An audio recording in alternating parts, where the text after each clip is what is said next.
예, 함께 보실 하나님의 말씀은 신약 성경 데살로니가전서 4장입니다.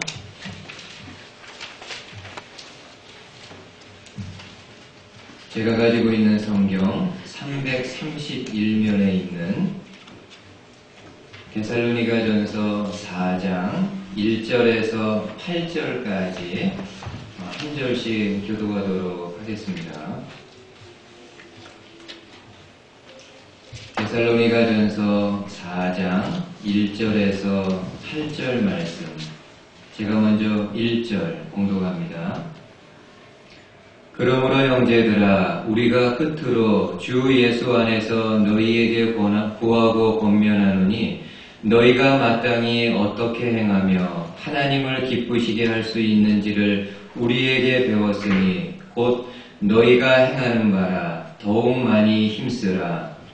우리가 주 예수로 말미암아 너희에게 무슨 명령으로 준 것을 너희가 아느니라. 하나님의 뜻은 이것이니 너희의 거룩함이라. 곧 음란을 버리고 각각 거룩함과 충미함으로 자기 안에 잘 줄을 알고 하나님을 모르는 이방인과 같이 세욕을 따르지 말고 이 일에 분수를 넘어서 형제를 해하지 말라. 이는 우리가 너희에게 미리 말하고 증언한 것과 같이 이 모든 일에 주께서 신원하여 주심이라. 함께 읽습니다. 하나님이 우리를 부르심은 부정하게 하심이 아니요 거룩하게 하심이니 그러므로 저버리는 자는 사람을 저버림이 아니요 너희에게 그의 성령을 주신 하나님을 저버림이니라. 아멘. 오늘도 함께 읽은 본문의 말씀을 통해서 하나님이 주신 생명의 말씀 함께 나누도록 하겠습니다. 대학교 때 활동했던 서클이 있는데 그 서클의 이름은 라브리입니다. 라브리의 뜻은 피난처라는 그런 뜻을 가지고 있는데 미국의 목사이며 기독교 사상가인 프란시스 셰퍼 박사님이 스위스의 상골 마을에 만든 작은 공동체 이름입니다. 라브리 공동체인데요. 이 라브리 공동체에는 어느 누구든지 와서 인생의 고민, 또 인생의 힘든 것을 함께 나누게 되고 와서 마음의 안식, 마음의 쉼을 얻고 돌아가는 그런 공동체입니다.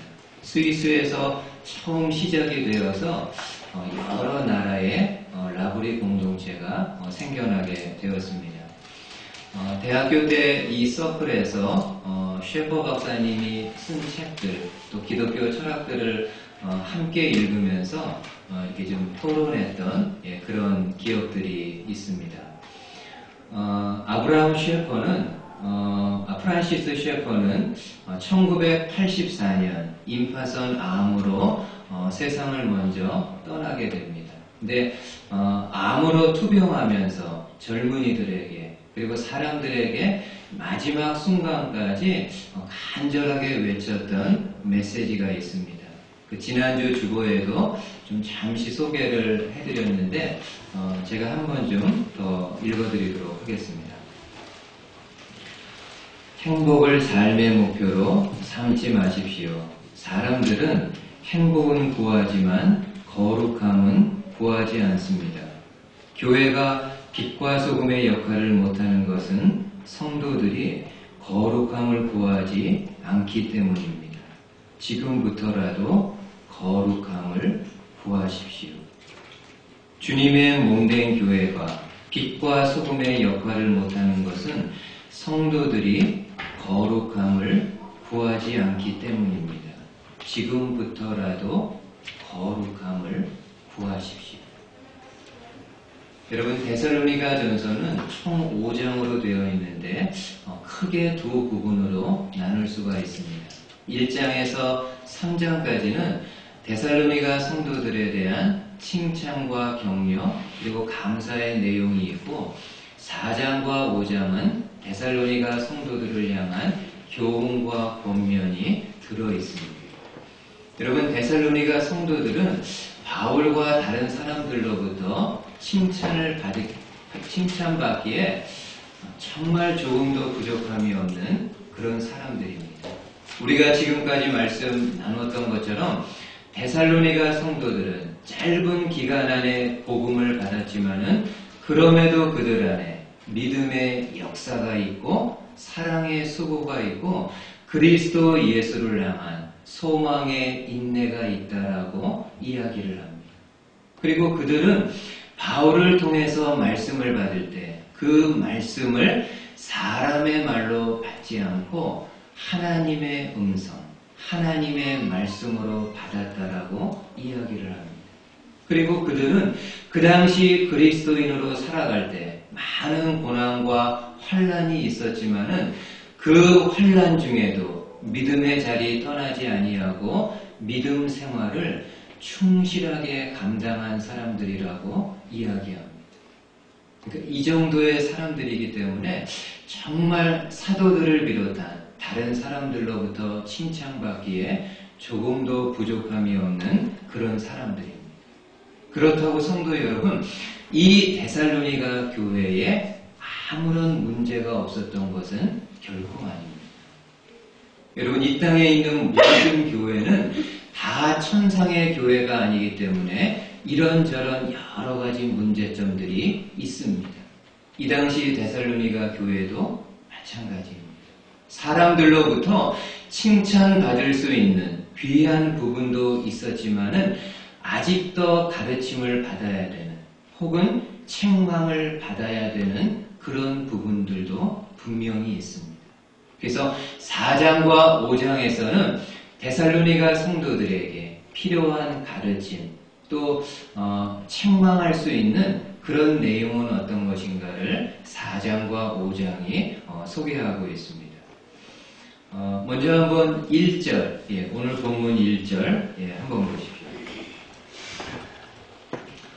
그러므로 형제들아 우리가 그토록 주 예수 안에서 너희에게 구하고 권면하노니 너희가 마땅히 어떻게 행하며 하나님을 기쁘시게 할 수 있는지를 우리에게 배웠으니 곧 너희가 행하는 바라 더욱 많이 힘쓰라.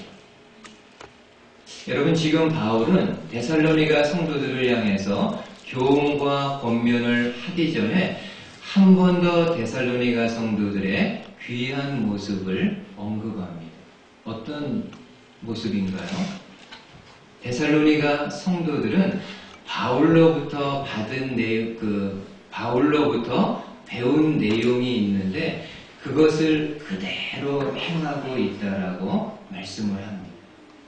여러분, 바울은 데살로니가 성도들에게 너희는 그리스도인으로 어떻게 살아야 되고 또 어떻게 사는 것이 하나님을 기쁘시게 하는 것인가를 가르쳐 주었는데 이 데살로니가 성도들은 가르침 받은 대로 배운 대로 그대로 행하고 있다라고 말씀을 합니다.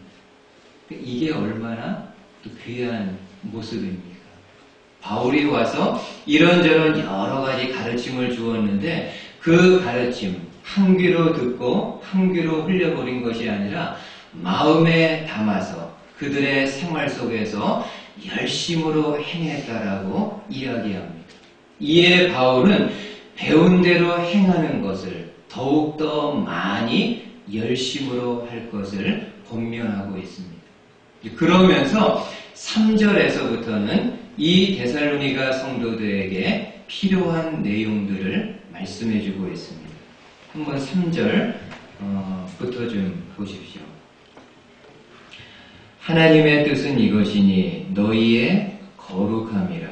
곧 음란을 버리고 각각 거룩함과 존귀함으로 자기의 아내 대할 줄을 알고 하나님을 모르는 이방인과 같이 세욕을 따르지 말고 이 일의 분수를 넘어서 형제를 행하지 말라.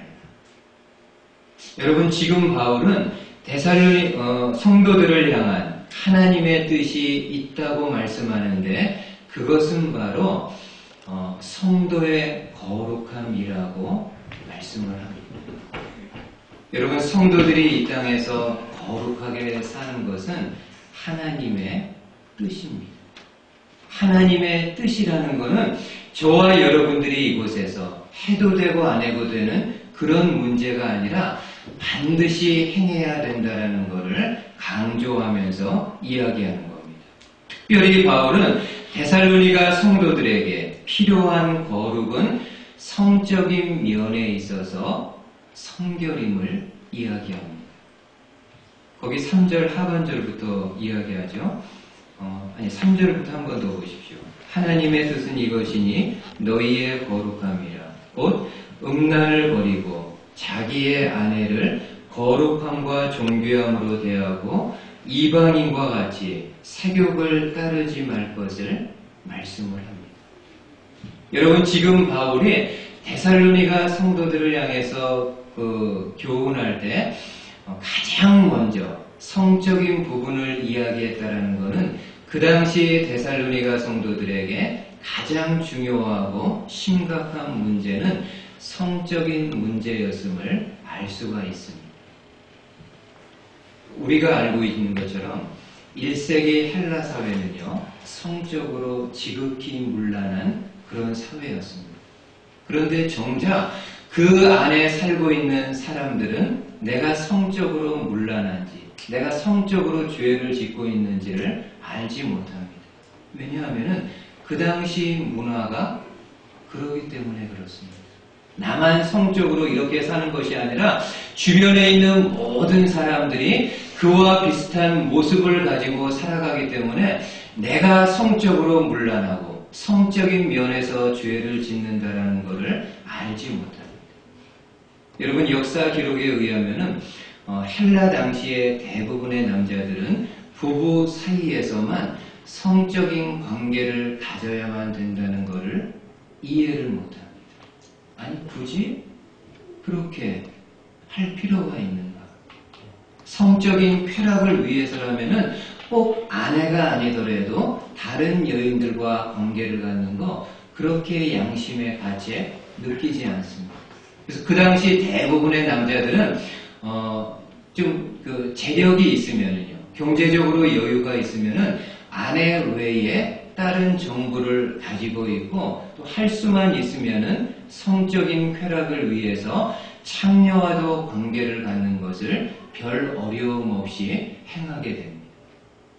그리고 그 당시 헬라의 종교들은 사람들에게 성적인 면에서 성결할 것을 가르치지 않습니다. 아니, 오히려 풍요를 기원하는 차원에서 종교적인 매춘을 조장하게 됩니다. 여러분, 대표적으로 그 당시 여러 도시들 가운데 고린도 도시가 있습니다. 이 고린도 도시는 그 성적인 문란함이 극에 달했던 그런 도시입니다.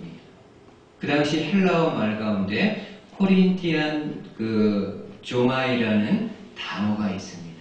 코린티안 조마이의 뜻은 고린도인들 같이 산다라는 그런 뜻으로 성적으로 아주 문란하게 사는 사람을 가리키는 말입니다. 그 당시 고린도 사람들이 얼마나 성적으로 문란하게 살았는지를 알 수가 있습니다. 그리고 고린도 도시에는요, 가장 높은 곳에 아프로디테 신전이 있었다고 합니다. 이 아프로디테 신전은 사랑의 여신인 비너스를 가리키는 말인데, 이 신전에는 약 1000명의 여사제들이 있었다라고 이야기를 합니다. 그들이 하는 일이 무엇인가 하면은 풍요를 기원하는 차원에서 제사를 드리러 오는 사람들과 성관계를 맺게 됩니다. 그러니까 말만 사제일 뿐이지요, 종교를 빙자한 창녀들이었음을 알 수가 있습니다. 그러니까 고린도 시내가, 고린도 도시가 이러한 분위기다 보니까는 그 가운데에서 예수님을 믿은 성도들 가운데에서 여전히 그 문화를 버리지 못해가지고 교회 안에서 아버지의 아내를 취하는 그런 일들이 일어나게 됩니다. 아마 친어머니는 아니겠고요, 아버지의 새어머니를 이야기할 겁니다. 아들이 그 아버지의 아내를 취하는 일들이 다른 곳에서도 아닌 주님의 몸된 교회 안에서도 일어나게 됩니다. 여러분, 데살로니가 도시도요, 이러한 분위기에서 크게 다르지 않습니다. 데살로니가 도시는 마게도냐의 수도이고 항구 도시였기 때문에 경제적으로 부유한 능력이 있는 그런 도시입니다. 그러기에 사람들은 자신의 쾌락을 위해서라면 가지고 있는 돈을 가지고 그러한 쾌락들을 채우게 됩니다. 그리고 이 데살로니가 도시에도 여러 이렇게 신전들이 있었기 때문에 이러한 신전들을 중심으로 해서 매춘 산업이 발달했던 그러한 도시입니다. 여러분, 데살로니가 성도들은 이런 환경 속에 살고 있었기에 바울은 그들을 향해서 하나님의 뜻은 거룩함이라고 하면서 특별히 성적인 면에서 성결을 지키는 것이 거룩함의 구체적인 모습이라고 말씀을 하고 있습니다. 제가 지난번에도 회당에 대해서 좀 한번 말씀을 드렸는데 한 번 더 좀 소개를 좀 하도록 하겠습니다. 여러분, 각 도시에 있는 회당은요, 유대인들이 세운 신앙 공동체입니다. 어느 도시에든 유대인 남자 10명이 있으면은 회당을 세울 수 있는 그런 자격이 됩니다. 그래서 회당은 유대인들이 모여서 하나님의 말씀을 가르치고 배우는 장소인데 이러한 회당에는요, 유대인들만 있는 것이 아니라 유대교에 관심이 있는 헬라인들이 와서 같이 하나님의 말씀을 듣게 됩니다. 회당에 가게 되면은 주로 앞쪽에는 유대인들이 앉습니다. 그리고 뒤쪽에 헬라인들이 와서 함께 하나님의 말씀을 듣게 되는데 그들 중에는 유대교에 더욱더 관심이 있어서 완전히 유대교에 입교를 해서 할례를 받고 하나님의 말씀에 따라서 사는 그런 헬라인들이 나오게 됩니다. 그래서 성경에서는 그러한 헬라인들을 가리켜가지고 경건한 헬라인들이라고 이야기를 합니다. 여러분, 바울이 데살로니가에 가서 회당에 가서 복음을 전했을 때 그 복음을 받은 사람들 중에 이런 사람들이 있었음을 소개합니다. 한번 보십시오. 사도행전 17장에 이렇게 말씀합니다. 그 중에 어떤 사람, 곧 경건한 헬라인의 큰 무리와 적지 않은 귀부인도 고난을 받고 바울과 실라를 따르나. 여러분, 바울이 복음을 전했을 때 그 복음을 받은 사람들 중에는 경건한 헬라인들이 있었다라고 이야기를 합니다. 그러니까 이들은 비록 헬라인이지만 유대교에 관심이 있어서 회당에 왔다가 바울을 통해서 그리스도 예수의 복음을 들었던 그런 사람들입니다. 그러면은 그 당시 헬라인들이 왜 유대교에 관심을 갖게 되었을까? 크게 두 가지 이유 때문입니다. 첫 번째는 유대교는 유일신 하나님만을 가르치기 때문입니다. 여러분, 그 당시 헬라 사회는 다신교 사회입니다. 굉장히 많은 신들이 주변에 있습니다. 그 헬라의 신들, 저와 여러분들이 이름도 다 기억하지 못하는 수많은 신들이 있는데 그 당시 사람들은 그러한 신들을 섬기게 됩니다. 제우스 신을 필두로 해서 아프로디테라든지 여러 헬라의 신들을 섬기게 됩니다. 심지어 어느 정도였는가 하면은 바울이 전도하는 가운데 아덴 지역, 아테네 지역까지 내려가게 됩니다. 근데 아덴 지역에 가보니까는 어떤 제단이 이렇게 세워져 있습니다.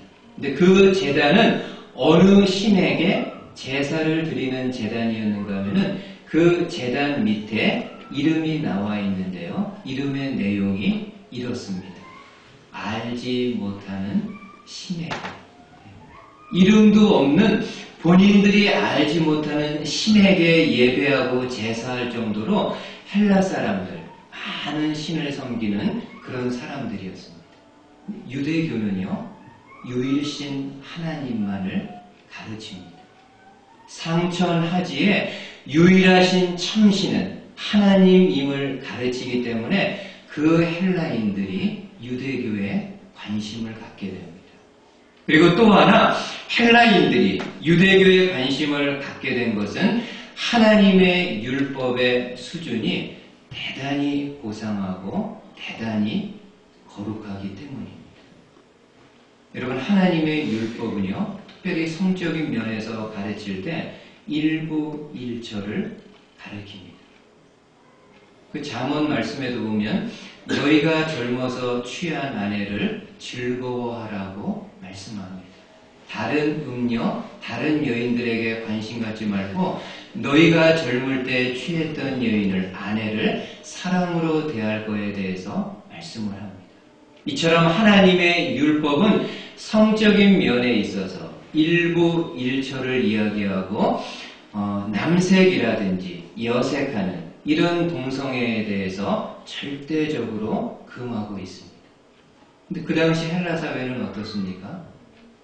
남녀간의 성도 문란할 뿐만이 아니라 같은 성을 가진 사람들끼리 동성애하는 것이 일반적인 현상이었습니다. 특별히 로마 같은 데는 그러한 현상들이, 동성애에 대한 현상들이 너무나도 극심했던 곳이라고 역사가들이 이야기를 합니다.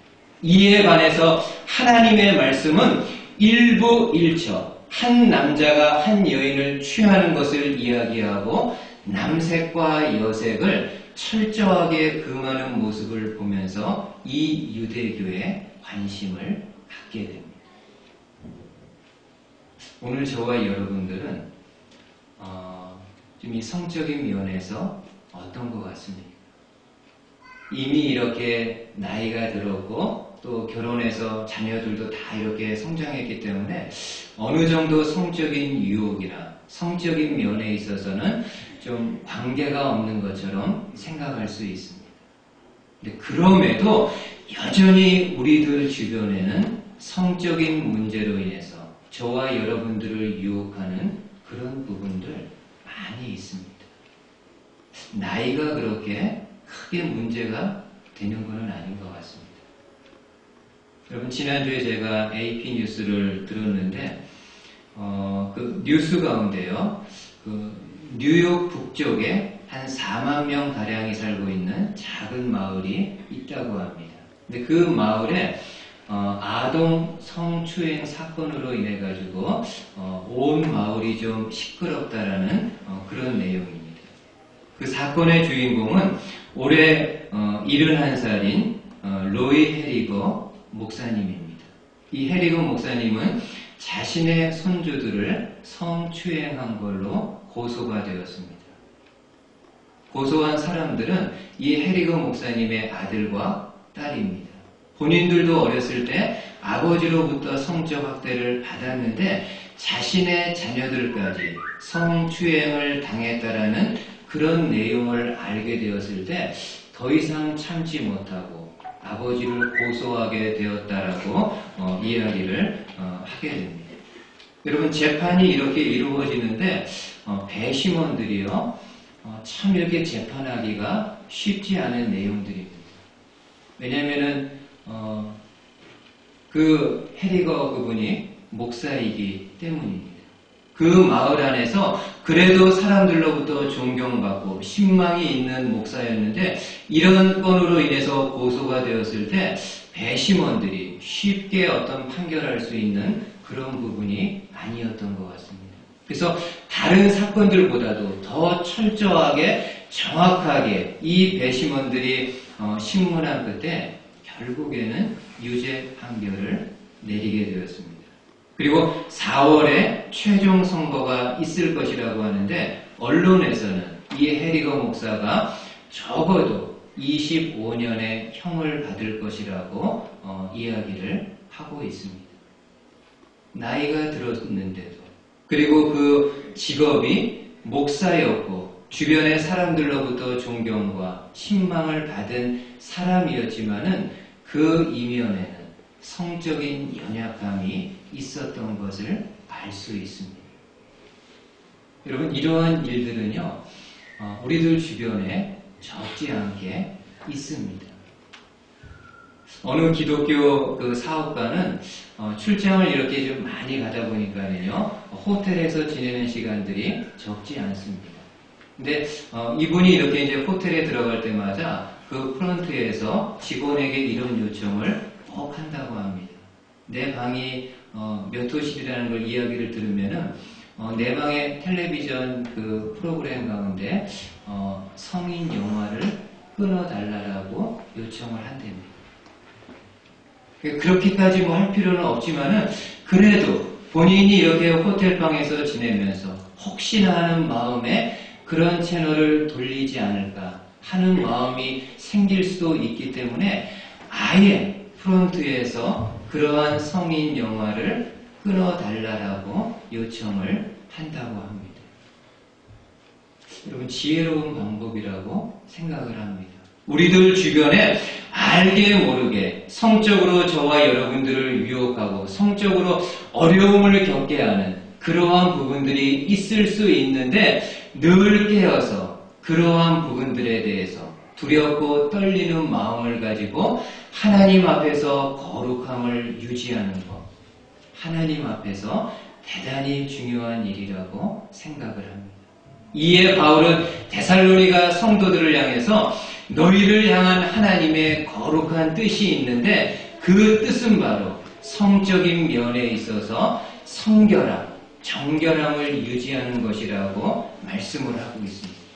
이러한 내용들이 그 당시 데살로니가 성도들에게만 해당되는 것이 아니라 오늘 저와 여러분들에게도 함께 들려질 수 있는 그런 말씀 될 수 있기를 주님의 말씀으로 권면을 드리겠습니다. 두 번째로 바울은 거룩을 이야기할 때 하나님이 우리를 부르신 목적과 관련해서 말씀을 합니다. 한번 여러분 7절 좀 말씀을 보십시오. 7절에 하나님이 우리를 부르심은 부정하게 하심이 아니요 거룩하게 하심이니 그러므로 저버리는 자는 사람을 저버림이 아니요 너희에게 그의 성령을 주신 하나님을 저버림이니라. 여러분, 지금 바울은 하나님이 우리를 부르신 이유는 단지 우리의 구원만을 위해서가 아니라 성도인 저와 여러분들이 이 땅에서 거룩하게 살게 하려 하심이라고 말씀을 합니다. 그러기에 만약 우리가 이 땅에서 거룩하게 살지 않으면은 우리를 불러주신 하나님을 저버리는 것이라고 말씀합니다. 특별히 8절 하반절에 보면은 우리가 거룩하게 살지 않으면 너희에게 그의 성령을 주신 하나님을 저버리는 것이라는 말씀이 있는데 이 말씀은요, 하나님은 저와 여러분들이 이 땅에서 거룩하게 살 수 있도록 성령 하나님을 주셨음을 이야기합니다. 여러분, 하나님은요 이런 분이십니다. 저와 여러분들이 이 땅에서 거룩하게 살기를 원하시는데 그냥 말씀으로만 거룩하게 살라고 이야기하는 것이 아니라 우리 안에 성령 하나님을 허락해 주셔서 그 성령님으로 인해서 거룩하게 살아갈 수 있도록 하시는 분이십니다. 여러분, 우리 안에 있는 성령님의 사역은 참 다양합니다. 가장 기본적으로는 그리스도의 말씀을 생각나게 하시고 그리스도의 말씀을 깨닫게 하는 그런 역할을 하십니다.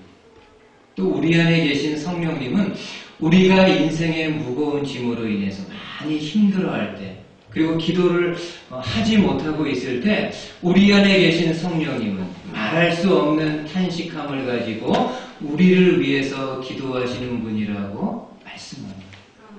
그리고 성령님은 성도들의 마음을 하나로 이렇게 모아주셔가지고 하나된 마음을 가지고 주님의 몸된 교회를 섬기게 하시고 하나된 마음을 가지고 하나님을 예배할 수 있는 그런 성도들이 될 수 있도록 하나 되게 하시는 분이라고 말씀을 합니다.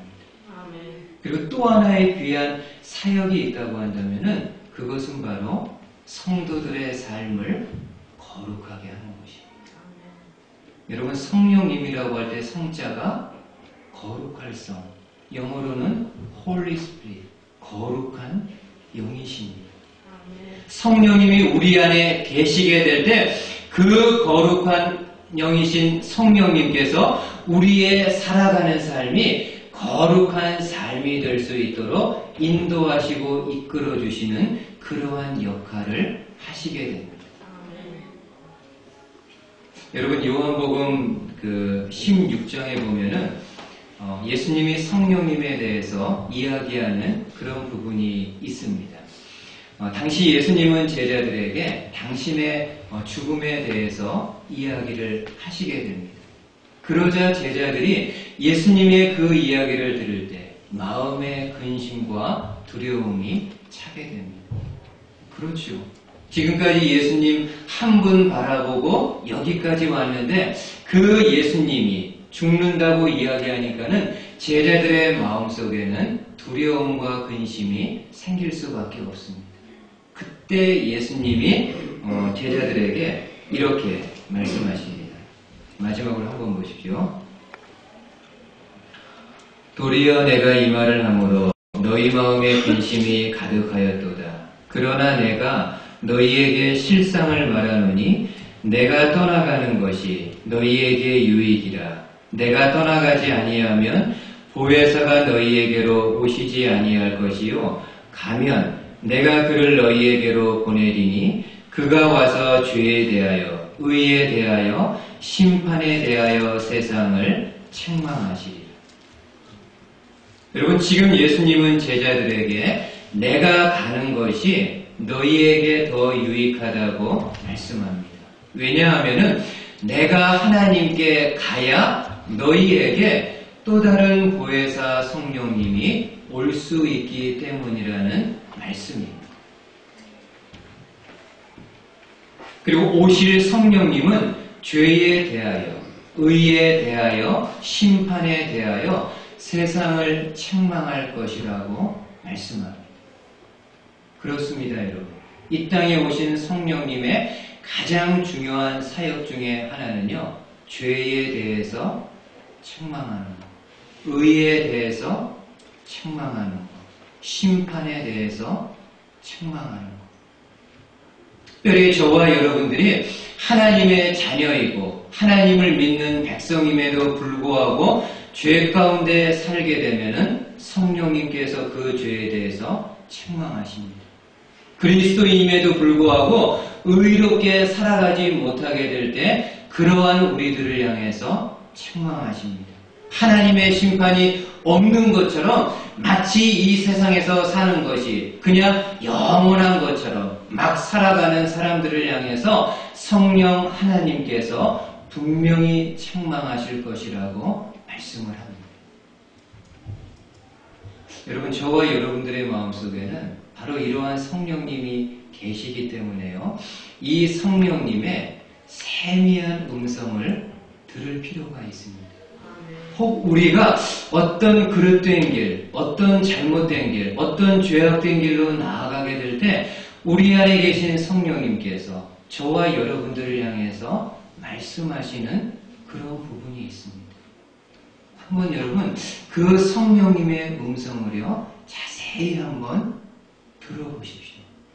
예를 들면은 전반부의 성적인 부분에 대해서 이야기했지만은요, 때로 저와 여러분들이 어떤 이렇게 프로를 보다가요, 성인 영화 같은 거 이렇게 좀 그런 보고 싶은 그런 유혹을 느낄 때가 있습니다. 그리고 그런 장면이 이렇게 나도 모르게 그 컴퓨터를 통해서 뜰 수도 있습니다. 그때 여러분 잠잠히 한번 성령님께서 내 안에 계신 성령님께서 나를 향해서 뭐라고 이렇게 말씀하고 계시는지 그 작은 음성에 귀를 한번 기울여 보십시오.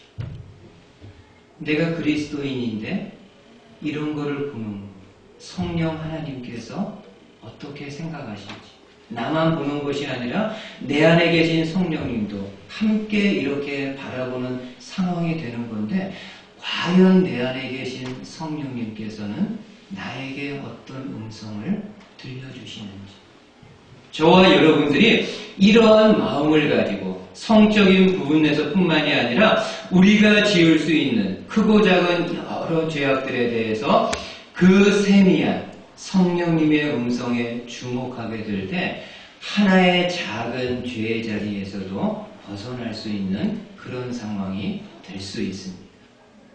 이런 성령님의 작은 음성 함께 들을 수 있는 저와 여러분들 되실 수 있기를 주님의 말씀으로 축복을 드리겠습니다. 아멘.